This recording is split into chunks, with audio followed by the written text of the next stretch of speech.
Hey guys, and welcome back to my channel, or if this is your first time here, welcome to my channel and welcome to today's video. Today's video, as you guys can tell by the title, is going to be another pregnancy Q&A.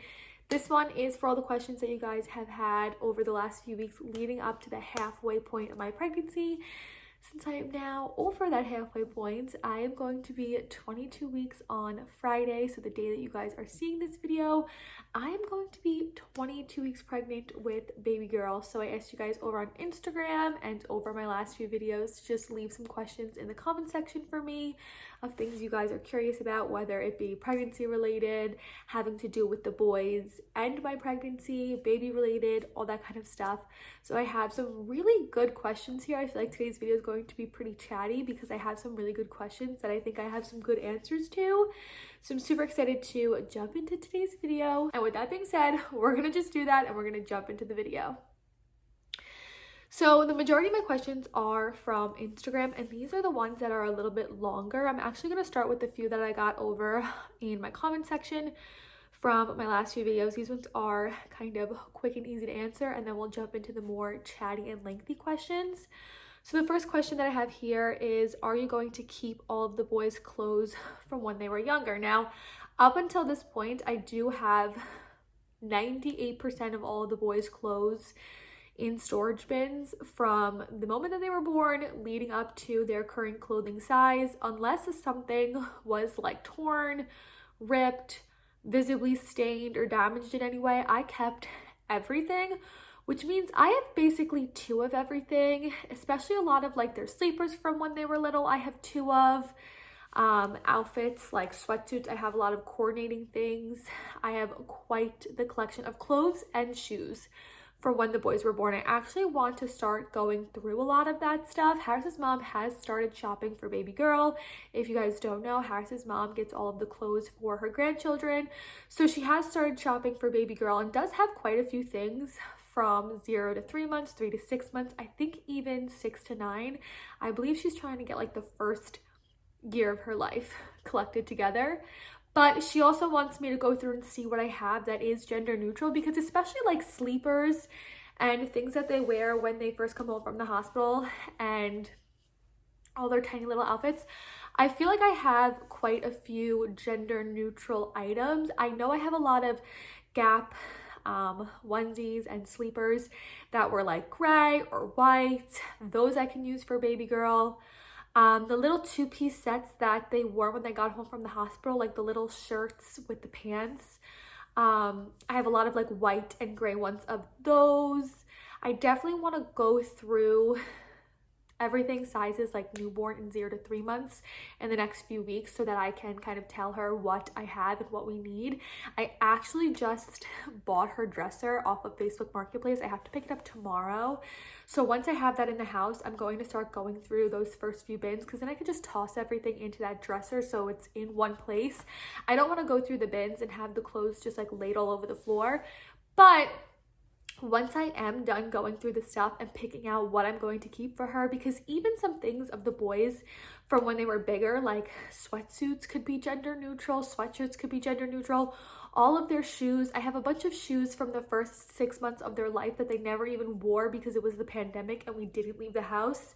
A lot of moccasins and little Vans, a lot of those, they're Crocs. I could just take off the boy gibbets and get girlier gibbets to put on the Crocs. All of those I'm very glad I kept. Their Uggs, all that kind of stuff I will keep and use for baby girl. Their jackets, a lot of their jackets are like black, things that I can use for baby girl and make it more girly with accessories. But once I'm done going through everything, like I said, I do have a lot of twos of everything. I am going to set a bunch of that stuff aside for my sister because she is going to start trying for a baby soon. And so since I have two of everything and I'm only having one baby this time around, I am going to just put a bunch of stuff aside for her to have for her future baby, and even all the boy stuff that I don't keep for myself, I am going to set aside for my sister. I have listed a few things on Facebook Marketplace that are in pretty good condition that, again, I don't need two of, and then when I'm done using the one that I am keeping, I could just give to my sister. So for now, at least, I'm keeping all of the boys' clothes. I'm not going to get rid of any of that stuff yet. I'm sure once baby girl is done with it, I will either get rid of it or pass it on to my sister. Next question, have you and Harris discussed baby names for your little girl? And we have. I have hinted at this in a few videos that we pretty much have baby girl's name picked out. Now more than ever, it is solidified, and I can confidently say I know what baby girl's name is going to be. I call her this, the boys call her this, family members call her this, and we really haven't discussed any other options since talking about this name. And Harris has been like, you know, let's wait a little bit. And as the weeks have gone on, I think him wavering in the name has gotten less and less. And so I think confidently now we have decided on baby girl's name. Obviously, I'm not going to share it until she's born, just like I did with the boys. I do plan either end of February or early March to do that video of baby names we love but won't be using, and I will share both girls' names and boys' names since we're done having kids. I could share all the boys' names that I loved, but obviously we didn't get around to using, and then girl names that we love and won't be using, and then I'll give you guys some hints for baby girl's name and see if you guys can guess it. It's pretty on theme with the boys. I tried to pick a name that went with the boys' names, and I definitely think this name does. It is so fitting for her. It was one of my top 2 choices, and I just can picture her little face as this name. So I'm super excited that baby girl does have a name.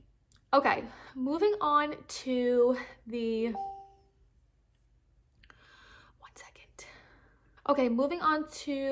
I lost it. The questions that I got asked over on Instagram. These ones are really, really good ones. Things that like I wanted to address with you guys. So I am excited that these are things that you guys are interested in knowing and asked. So the first one is, aside from it being a singleton and not twins, what's been the biggest difference between pregnancies? I do want to make a whole video talking about the differences, just like having twins and being pregnant with twins and having a singleton. So that's going to be a whole video in and of itself. But it says, aside from it being 1 and 2 babies, what are some of the differences with this pregnancy? Obviously, it being a subsequent pregnancy, I talked about getting bigger earlier. However, I feel like because I had twins the first time around, I did get pretty big early, if that makes sense. Like 20 weeks with the boys, I am looking like how I am 20 weeks now. And it being my first pregnancy, usually you show less, but obviously having 2, I showed more. I feel like getting bigger a little bit earlier, and obviously how I'm carrying, that is like the biggest difference, because my first pregnancy was the boys. And even with it being 2, I felt like I carried very low and true to a boy pregnancy. This time around, I feel like I'm carrying very true to a girl pregnancy and very high and round. I feel like a lot of the changes that I experienced the first time around just have happened a lot sooner now, which, like I said, happens with subsequent pregnancies. Obviously, all my symptoms have been different for the most part. In the beginning of my pregnancy, I did a whole like gender wives tale video with you guys and went into a lot of those. But in the boys' pregnancy, I didn't experience morning sickness. This time around, I did. I did have some heartburn and indigestion with the boys, but this time around I'm having a lot. I didn't have any breakouts really with the boys. This time around in the beginning, I had a lot. My skin was really affected. So those are a lot of like symptom differences.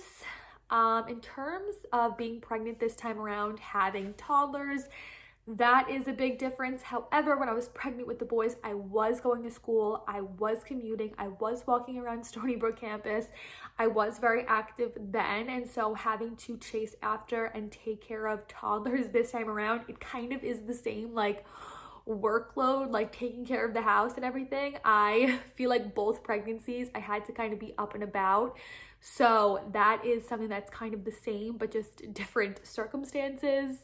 I feel like overall mood and everything with both pregnancies, I feel pretty much the same. I think my body tolerates pregnancy really well, and I feel my best mentally when I am pregnant. I don't think I have a lot of anxiety. I don't think I'm going through like, what is it called? Antepartum depression? Not postpartum depression, because that's after. Antepartum depression. I don't think I'm going through that. I feel very good mentally. Obviously, it is straining and exhausting being pregnant, any which way you look at it, it's a toll on your body. I feel like, again, because I had twins the first time around and everything is just a little bit loose, I'm pretty uncomfortable quicker. I get uncomfortable quicker, but again, I did get uncomfortable pretty easily towards the end of my pregnancy with the boys because it was two. So I feel like there's not too many differences. Again, aside from it being one baby and two babies, I feel like she is so active in there. And I don't remember how early on I felt the boys or how active they were, but sometimes I feel like she is moving around for two in there. Like she is just on it and active. Last night when I was trying to go to sleep for like 20 minutes straight, she was tossing and turning and kicking and moving. She is one active baby, and I don't know if it's because I'm stretched out and there's more room in there for her to move around, but she is one active girl. So I feel like the biggest difference is just that it was a singleton and a multiple pregnancy. Both pregnancies in my eyes are kind of comparable. Next question, do you plan on having a talk with Jack and Ben about them being careful with their baby sister? The boys are very in tune with my pregnancy, very aware of my pregnancy, very aware of there being a baby in my belly, that the baby is going to come out eventually, that mommy is going to have to take care of the baby. They're very in tune with all of that, and I feel like very mature for their age in handling the pregnancy and the thought of having a sibling. We talk about her all the time. They love to ask me what she is based on the apps that I have, like what fruit she is that week. They love to ask me about her. They love to look at sonograms of her. We do talk a lot about different scenarios. I tell them if baby is crying, what do we do? How can we help her? If mommy's feeding her, what is something you can do to help mommy? What are we supposed to be around sister, gentle or crazy? Are we supposed to wrestle around sister? Are we supposed to jump around sister? We talk about this all the time, and I feel like they understand that you have to be gentle around a baby, that babies cry. I feel like there's nothing that they're going to be too shocked about. I tell them that, you know, baby sister will sleep a lot in the beginning. She will only drink mommy's milky. You can't give her any food. She can't really play with your toys because they're tiny and we don't want her putting anything in her mouth. Obviously when she gets a little bit bigger, but still being small. I talk about all this stuff with the boys. It's pretty much an ongoing conversation, and I feel like that's the best way to do it. You don't really want to have it just sprung on your kids. It is obviously going to be an adjustment period for both myself and them. So just talking about it helps them be as prepared as they can be going into it. And I think it makes it fun for them, always talking about her.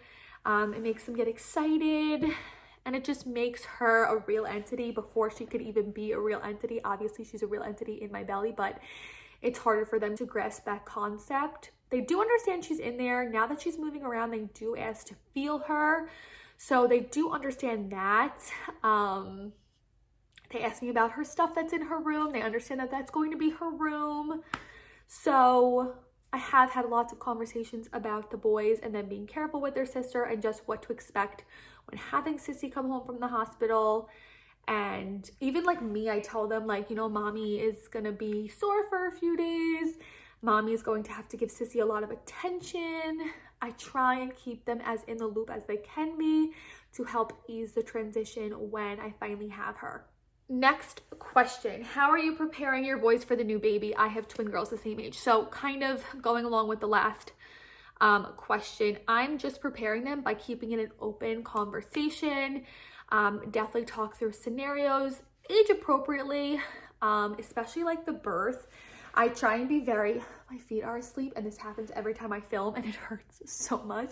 I try and be as age appropriate as I can. I feel like kids are smarter than we lead on, and they ask a lot of questions that I haven't even posed to them. Very early on, I said I had to go to the doctor to get baby sister checked, and they asked me if he was going to take her out, and I said no. I said, mommy might have to push her out, or the doctor can take her out. I try and explain it as age appropriately as I can, like how the baby is going to come out. They also asked me how the baby got in there, and I just tell them that mommy and daddy made the baby together. I had to do it with daddy, and she's growing in my belly again, trying to keep it age appropriate. And I just try and go through like age appropriate scenarios with them, like understanding that baby's gonna drink mommy's milky. Mommy's milky is something that mommy's body will make once I have sister to feed her. I do want to have them help me feed her at least once a day. I do plan on giving her a bottle at least once a day, so that if I need help either from Harris or a family member, she takes the bottle.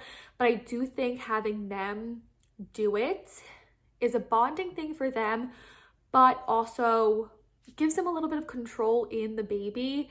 Obviously, it's going to be an adjustment for them to see me give my attention, a lot of my attention, to this baby. I think it'll give them some responsibility and make them feel a little bit more in control if they can help me with things like that. Again, talking about babies cry a lot. What can we do if a baby cries so that they're not uncomfortable or scared when the baby cries? I tell them that baby sister's not going to be able to talk. She's not going to be able to crawl. She's not going to be able to walk in the beginning. Again, she won't be able to eat anything. Her belly is super tiny. She can only withstand milk.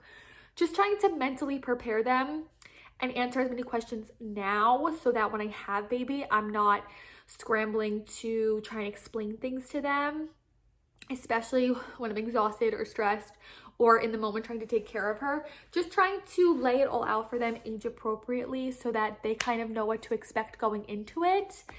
And it, again, I think helps them bond with the baby in my belly, having us talk about her like she's a real person, talking about how many months mommy is, in the summertime sister's gonna come, what do we do in the summertime, school's gonna be out, we can go swimming, like just putting it in their perspective and in their little world the most age appropriate way that you can leading up to having the baby, I think is going to be the best way to set it up for a more seamless transition, even though no matter what, it's going to be an adjustment period.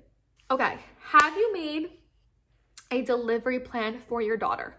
I was thinking back the other day and I did not write a birth plan when I had the boys. Obviously, I had in my mind kind of what I wanted to experience, but it being a twin pregnancy, I feel like now, I don't know if this is correct or how every multiple parent feels or twin mother feels, I feel like a lot of it was kind of out of my control, because no matter what, my doctor wanted me to deliver in an operating room and I wanted it to be as safe and seamless as possible. Obviously, it was my first labor and delivery experience and I didn't want to be scarred from the beginning.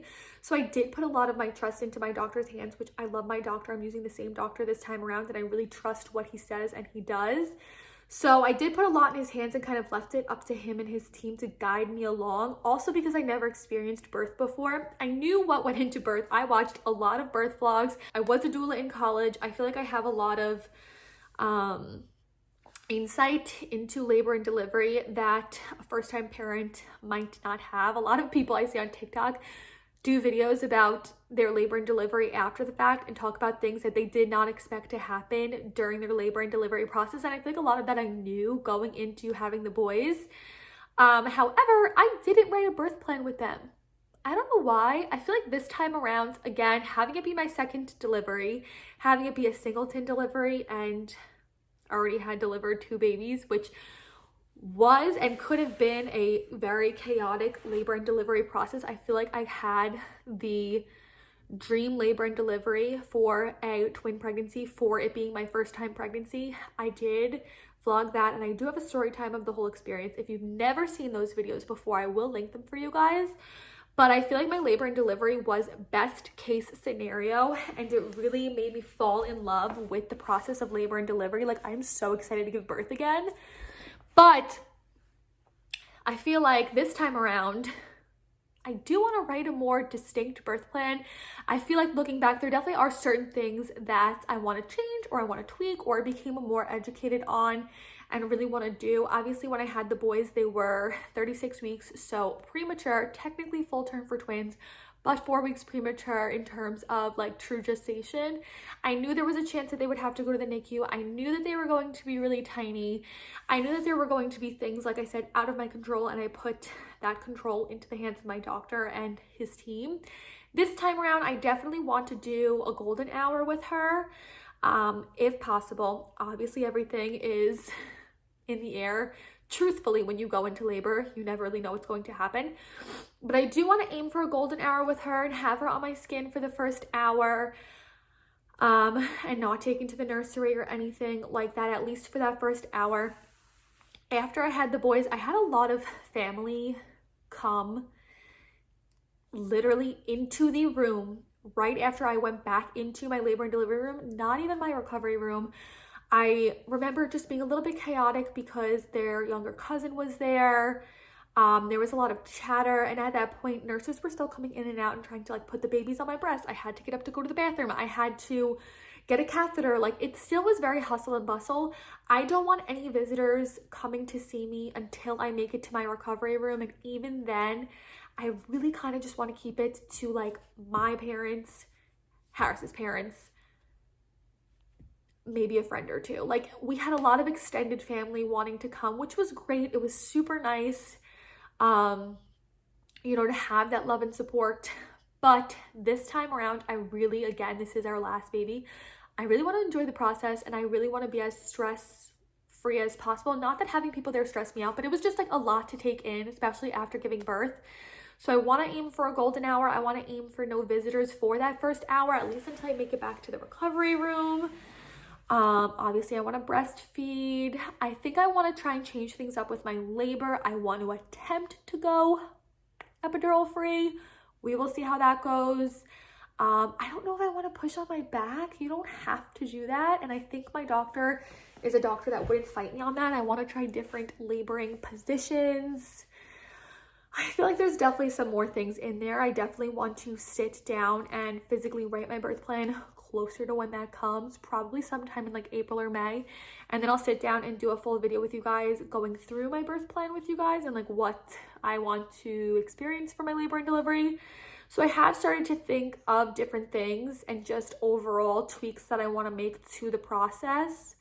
Like, I want to labor at home a little bit longer than I did last time. My hospital is super close, like I'm not really worried about that. So if you guys are interested in seeing like a full video where I break down my labor and delivery plan and like what I went through with the boys versus what I'm changing this time, let me know down below. I think that's a video idea that I want to write down and make sure I have up for you guys before I go into labor. But those are just a few random tweaks that I've been thinking about so far. Okay, last question is, do you have a color palette decided for the nursery? So if you guys don't know, we have an extra room upstairs that was kind of a playroom in the beginning, but then we redid our den and that became the main playroom, and that room upstairs is the perfect room for a nursery. Right now it's basically just a storage room, and it's beginning to be more of a storage room with everything that I've been getting in for baby girl. But we have started to decide on what we want to do for her room. So like I mentioned, I did just pick out a dresser for her on Facebook Marketplace. Such a steal, by the way. I'll share it with you guys in probably my weekend vlog coming up. It's white and wood, kind of the colors of my floors, if you can see, like this warm toned woodish color. The legs of the dresser and the knobs of the dresser are this color, so I feel like it'll match perfect in there. We already have I think it's a six cube little cubicle organizer from Target in there that is white. That's gonna stay in there. We have the tan rocker that will stay in there, and the gray and tan like poof ottoman, that's going to stay in there. The blue lamp is going to stay in there because the carpet, I have two in mind that I want to get for her. I have to just kind of decide which one I want. They're both by Balta, I believe, on Home Depot. I love Balta rugs. The one that we have in the den downstairs is a Balta rug. There's two different ones, and they basically have the same color pattern. One is just checkered and one is more abstract. It's like muted pinks, rusts, tans, blues, grays, that kind of thing. That will get in there. Her crib, I'm either going to get a white one or a wood one to match the white and wood in the room. We have like a moose head and some random animals on the wall in there. Those I'll probably take off. I want to get a big mirror for in there and some floating white shelves for some books. And I think I want to get some wall baskets for above her dresser for like headbands and bows and binkies. Obviously, you guys will see all of this once I start actually doing and putting her nursery together. Like I said, I'm starting to get things in. It's just a little chaotic in there. Probably when I get her rug in and a few more accessories, I'll start putting together and decorating the room. But I have started to think her room's probably just gonna be like white, wood, and like muted funky colors, if that makes sense. Like I love green. I kind of want to get her like a funky green throw blanket, some like muted pink sheets, just play with the colors that are in the rug that I'm gonna pick. Obviously, like I said, I have two and I need to pick out which one I want to get, but I have started to think of things for her nursery. I feel like we still have some time. I mean, we moved into this house the weekend before I gave birth with the boys and literally set their room up a week before I gave birth. We did have all the furniture, I feel like, a month or so before. I'm hoping to at least have her room set by April or the beginning of May, because truthfully, I feel like I'm going to go into labor the end of May. I'm due the first week in June, and something in me is just telling me I'm going to deliver in May. So realistically, by April, I want to have her room done. And I was talking with Harris. I feel like it's not a rush to get a crib. She's going to be in our room for the first few months of her life.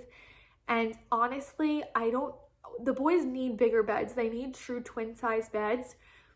Honestly, we can just use the boys' blue and wood crib in her room. It will match the lamp and the funky colored carpet. And again, we will girl it up with the accessories that are in there. But even the boys' room, it's not super boyish. It's cream and navy. Her room is going to be the same thing. Very gender neutral, leaning more girly, but if we just decided to use one of the boys' cribs, it won't be the end of the world. It'll match the decor that's going to be in there. So we kind of have to see, but for her room, like being done before I give birth, I'm going to have obviously her dresser, her clothes, the rug, the decor, all that kind of stuff set up. If we don't have a crib in there by the time that I give birth, she'll have a crib by the time that she needs one. But that's kind of the vibe that I'm going for with her room. Like muted, clean, gender neutral, but leaning a little bit more feminine and girly. All right, guys, I think that's it for today's video. I hope you guys enjoyed this Q&A leading up to the halfway point of my pregnancy. I'll show you guys what my little bump is looking like. I have my Lululemon leggings on that I keep talking about, how they're getting too small to cover the bump. I feel like she's gone through a growth spurt this last week. I just feel so much more pregnant, but I feel like I can still flex it in as much as I can like this. But this is like truly what baby girl is looking like. If you guys missed my 20-week ultrasound and update, I am measuring right on track for baby girl's growth, so that is great. But I hope you guys enjoyed today's video, and with that being said, I'll see you guys in my next one. Bye, guys.